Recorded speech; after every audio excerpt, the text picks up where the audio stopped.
A e ka parë kush Bajram Begajn? Ka disa kohë që ndërtesa e presidencës po rikonstruktohet. Si duket, po rikonstruktohet edhe presidenti. Bajram Begaj as është parë dhe as dëgjuar në mbi një muaj protestash të pandërprera në Tiranë përballë kryeministrisë dhe pak metra larg zyrës së tij. Presidenti ka zgjedhur të heshtë për arsye që vetëm ai i di. Ne të tjerët thjesht mund të hamendësojmë. Megjithatë, le t'i marrim shtruar disa gjëra. Kushtetuta e Shqipërisë e përcakton presidentin si përfaqësues të unitetit të popullit. Në një krizë që zgjat prej 35 ditësh dhe ku tensioni po prek edhe parlamentin, Begaj e ka patur dhe ende e ka shansin e artë të jetë arbitri asnjanës mes palëve, duke ofruar garanci se kostumin e një presidenti mbi palët nuk do ta heqë derisa të zgjidh krizën politike dhe sociale në vend. Begaj kishte mundësinë dhe akoma e ka të ofrojë presidencën si terrenin neutral, ku palët mund të ulen e të flasin pa e humbur fytyrën e tyre. Për fat të keq që pas Hallexhiut në Mekën e largët, presidenti i vendit thuajse ka humbur, Begaj ka zgjedhur të heshtë duke fituar antipatinë e mira protestuesve dhe mbështetësve të tyre.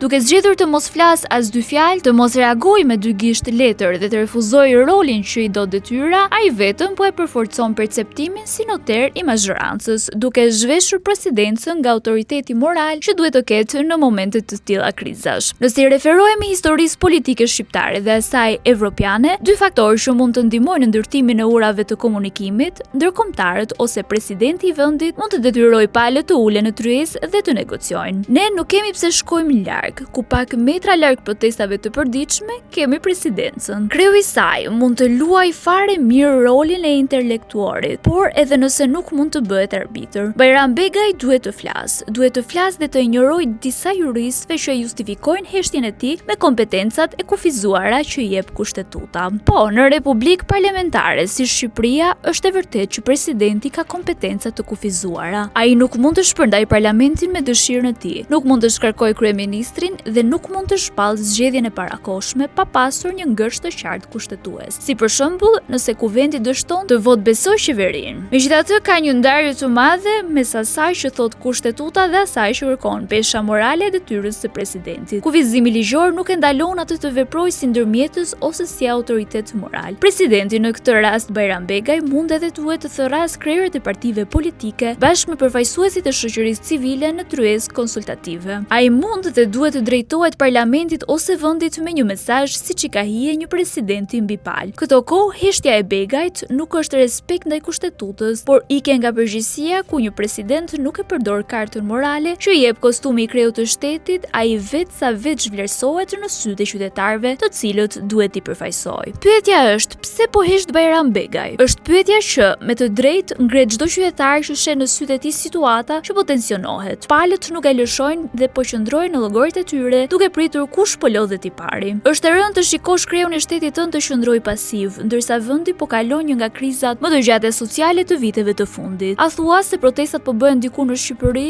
dhe jo disa metra larg zyrave të tij? Po pra, pse po hesht Bajram Begaj? Tri mund të jetë arsyet e para. E para, borxhi politik që ai ka ndaj mazhorancës. Në sistemin ton presidenti zgjidhet nga votat e shumicës parlamentare. Ky mekanizëm krijon një lloj varësie apo detyrim të heshtur moral dhe politik. Ndërhyrja si arbitër kërkon që ai të dalë hapur dhe të krijojë qeverinë ose të paktën të legjitimitoj kauzën e protestuesve. Për Begajn, i cili duke qartë se dëshiron marrëdhënie të qeta me Ramën, heshtja është rruga më e thjeshtë për të mos i trezuar ujrat. Një arsye e dytë mund të jetë presioni i madh gjeopolitik. Revolucioni Flamingo nuk është një protestë thjesht lokale. Ajo ka fituar vëmendje edhe përtej Evropës. Hipotetikisht, një lojë janë miliarda dollar dhe investitor me lidhje të forta politike në SBA. Begaj mbas se ka frikë se çdo deklaratë e tij për këtë çështje do të marrë peshë ndërkombëtare. Ai mendon që nëse mban anën e protestës, pozicioni i tij do të konsiderohej kundër investitimeve strategjike amerikane, nëse mban anën e qeverisë, do të kryqëzohej nga populli i tij, i gjendur mes dy zjarreve. Begaj ka zgjedhur të bëjë të panditurin. Një arsye e tretë, po kaq e rëndësishme,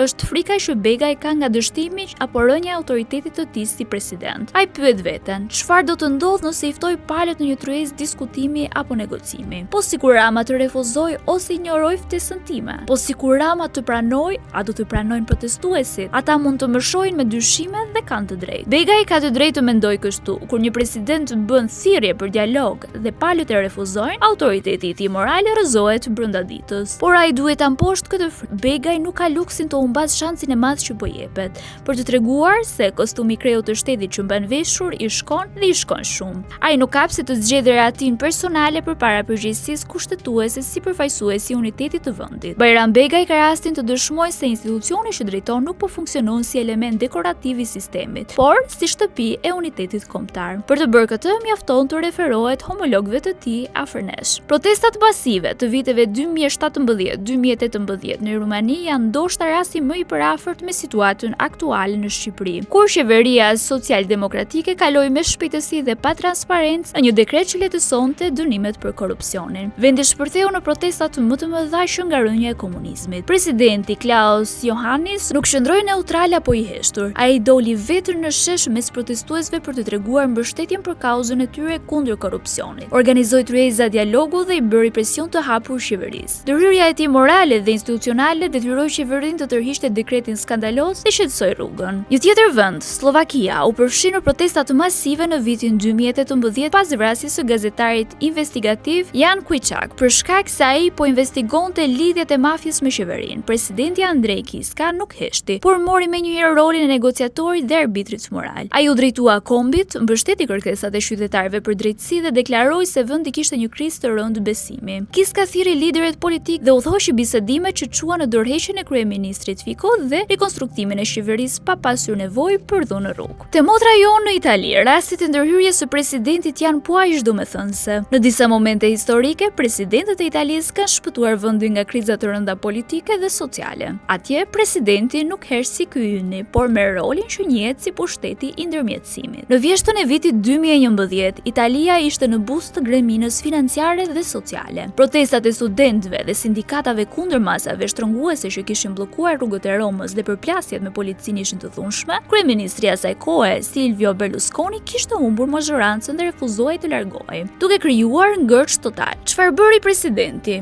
Giorgio Napolitano mori frenat e situatës në dorë, thirrri Berlusconin dhe liderit e opozitës në pallatin presidencial. U bëri presion të jashtëzakonshëm dhe i bindi se vendi po shkon drejt falimentimit. Vendi nuk kishte nevojë për zgjidhje të parakoshme që do të zgjasnin krizën në rrugë. Ndaj Napolitano gjeti një rrugë të mesme, emëroi një qeveri teknike të udhëhequr nga ekonomisti Mario Monti. Ky veprim shqetësoi tregjet dhe rrugën dhe Napolitano u pagëzua nga mediat ndërkombëtare si King Giorgio për fuqinë e tij negociuese. Ndërsa në mesin e pandemisë të Covid-19, kur Italia po përballej me krizën më të madhe shëndetësore dhe ekonomike, të pas luftës qeveria politike e Giuseppe Conte ra për shkak të ndarjeve të brendshme. Partitë nuk po merreshin vesh se kush do ta drejtonte vendin, ndërsa qytetarët ishin të lodhur dhe të frustruar. Çfarë bëri presidenti? Mattarella doli para kombit me një fjalim dramatik. Ai u tha partive politike se vendi nuk kishte kohë për fushata elektorale dhe përplasje në një moment kaq kritik. Ai nxori asin në mëng. Mario Draghi, ish shefi i Bankës Qendrore Evropiane, një personazh jashtë politikës, por autoriteti i madh, Mattarella i detyroi të gjithë partitë kryesore për një qeveri uniteti kombëtar në ndërtimin e Draghi duke siguruar stabilitetin e vendit. Raste si këto ka sa të duash, kur qeveria tregohet arrogante dhe kokfort, kur politikanët nuk heqin dorë nga egot e tyre, kur rrugët zjen nga protestat dhe tensionet, një president nuk fshihet. Ai ushtron detyrën, ndërhyn, gjen formula kompromisi dhe shpëton vendin nga përplasja. Derisa presidenti ynë të gjej kurajën për të folur, protestuesit në Tiranë dhe përtej Tiranës mund të shtrojnë në arsenalin e memeve të tyre edhe një pankartë me thirrjen "Ku je o Bajram Begaj, ku je?". Ju pëlqeu kjo video? Atëherë bashkohuni me ne. Na ndiqni në Instagram, Facebook dhe TikTok dhe bëni subscribe në YouTube.